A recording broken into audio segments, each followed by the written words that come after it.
Hello and welcome to this special edition of People in Profit. I'm Pellegrin, and this week we're in Davos, Switzerland for the World Economic Forum, where leaders from the worlds of business, politics, and academia get together and assess the challenges facing the world the upcoming year and try and find ways to overcome them. Well, the Eurasia Group and its president Ian Bremmer have made it their specialty every year to highlight the top risks facing the globe.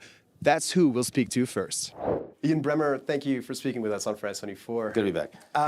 Your Eurasia Group report about the top risks for 2025 has as number one top risk a G0 world, G0 as opposed to a G8 or G7 or G20 world. Yeah, we had G8 for a moment there, hot second. What do you mean by that? Well, it's an absence of global leadership. It is a return to the law of the jungle where the powerful do what they will, but the weak suffer what they must. And that is not a good place to not be making the new rules. The United States is essentially unwinding its own old global order. I mean, the United Nations was created by the United States with its allies in World War II in the Security Council and, a Declaration of Human Rights and all this multilateral architecture that was aligned with American values and standards.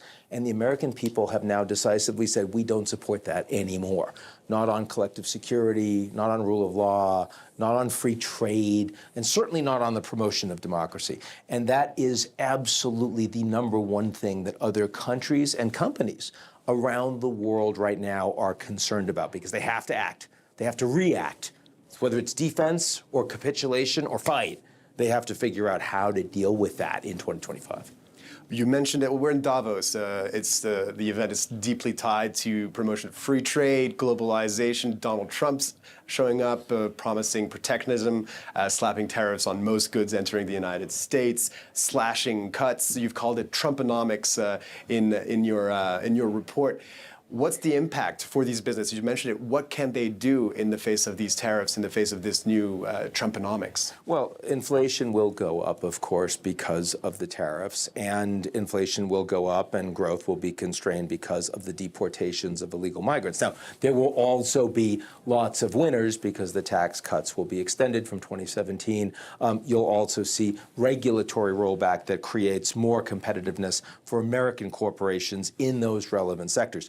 Other countries, other companies are going to have to find a way to get on board with that. You already see it with the Net Zero Alliance being ripped up by banks that have been, sort of here at the World Economic Forum for decades and decades. You see the DEI programs all falling to the wayside. You see Mark Zuckerberg completely flipping his business model to now align with Elon Musk, not his best buddy, right? So that's what they're trying to figure out in very, very short order. Now, a big part of this geopolitical fragmentation that we are talking about is the China-U.S. relationship.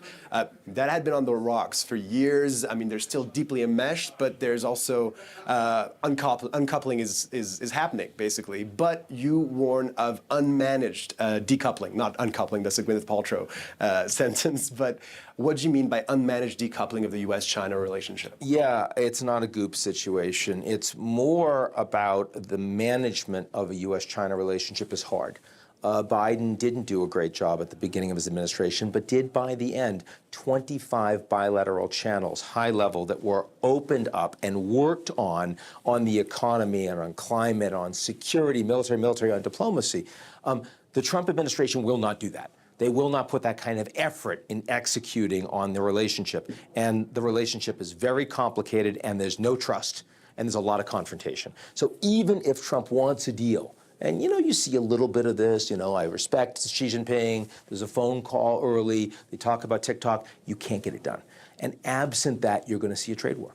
So we're talking about the most important geopolitical relationship in the world. The two most powerful countries are going to head towards direct conflict in a much more immediate way. And other countries don't want that because they don't want to have to choose between the U.S. and China. They don't want to choose economically. They don't want to choose strategically. It's important for them to have balance. They're going to have a harder time navigating that this year. And finally, your report also mentions red herrings, things that seem like they could be top risks, but actually aren't.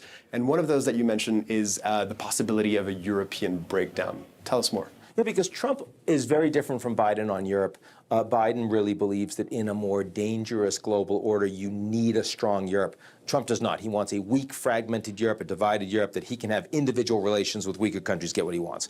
But the fact is that Europe isn't buying it. Ursula von der Leyen is starting her second term. She's in stronger position now than she was 5 years ago.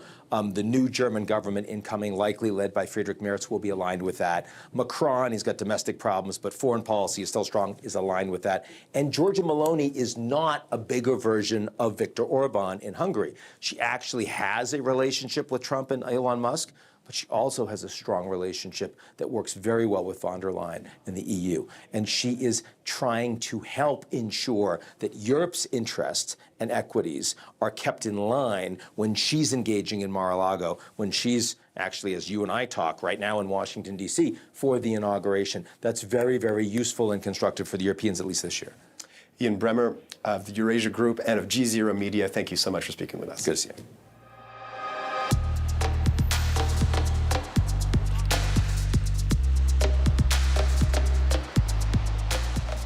Artificial intelligence is possibly one of the buzzwords of this edition of the World Economic Forum.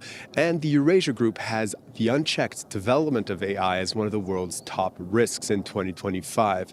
So let's speak to Eric Singh. He's the president of the world's first AI-focused university, Mohammed bin Zayed University in Abu Dhabi.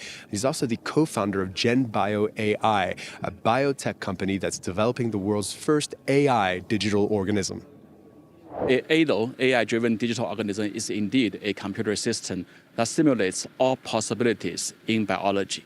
And why it is important? Well, we need tools, to really decode biology and also transform biomedicine, because the way it is done now, it's still based on centuries-old tradition and the old school thinking inherited from antiquity. Unlike what we did with physics, with semiconductor, with many other sciences, where computing and mathematics are practiced in a much more advanced fashion.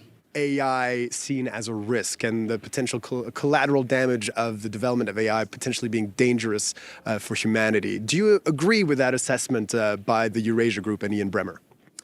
Well, I think it's a very complex question that is not amounts to yes, agree or disagree, right? Because when we talk about risk, the first thing comes to my mind is that a hypothetical risk or it is a already materialized risk? And then we talk about regulation. It's really about when and how to regulate and what to regulate. In the particular space of AI, I think there is still a lot of ambiguity, because right now this umbrella term of AI means both the science, the product, the practice, and also maybe the cultural aspect of that. Taking the car industry, for example, when we regulate the car industry, we probably put traffic laws, we put regulations on production, but we never heard about put regulations on the science behind the car, the combustion, the physics, and so forth, right? So AI right now, unfortunately, was overloaded with all these different meanings.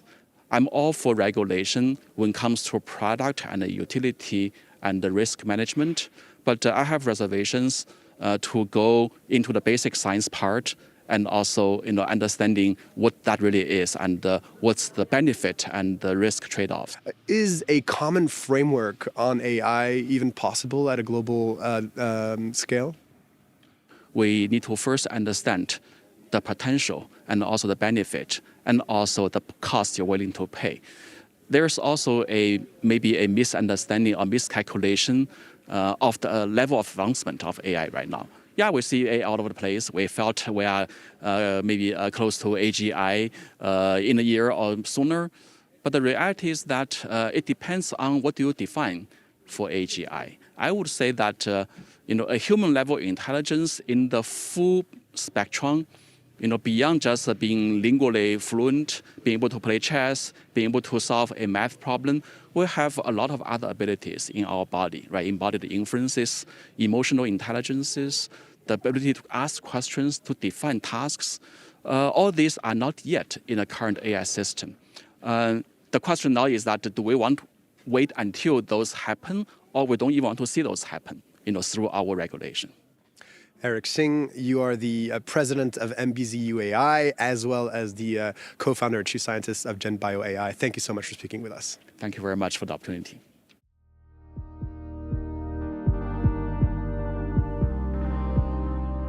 That's it for this special edition of People and Profit from Davos. We spent most of the show discussing challenges and obstacles that need to be surmounted, but what about motives for hope in 2025? So we'll say goodbye, and on our way out, we'll hear what makes people optimistic about the future. Well, if you think about it, jobs are collections of tasks that require skills. And it's true that we are starting to see skills that are required for jobs change really rapidly. Again, a lot of this has to do with AI and the fact that AI is kind of doing some of these tasks for us so that we can spend more time developing skills on other tasks that might be more cognitively interesting or cognitively challenging, new problems that haven't been able to be modeled by a large language model. So, in fact, what we're seeing is just a reallocation of how we spend our time towards things that are probably more interesting and more human, believe it or not. My optimism for 2025 is that I see that the energy transition is happening. As electrification is taking place, a lot of processes getting electrified and becoming more sustainable, and I see it definitely in my business. We are selling more products than we actually can produce, and that's calls for optimism. Well, whether it's Trump 2.0 or just the geopolitical tensions, my advice is keep watching for the future and get prepared. Take a look at geopolitical advisory. Make sure you understand what that's going to mean within your corporate boundaries. Make sure that you're taking a look at two factors. One, the impacts on supply chain and how you de-risk those supply chain. And two, the impacts on upcoming tax regimes. Whether that's positive or negative, you need to run simulations and understand what that means for your business. The world looks completely fractured, captured by global oligarchies, but it's really the people's power. And you have seen people's power across the world challenging their rulers, making them accountable. So people's power now is going to shape our future.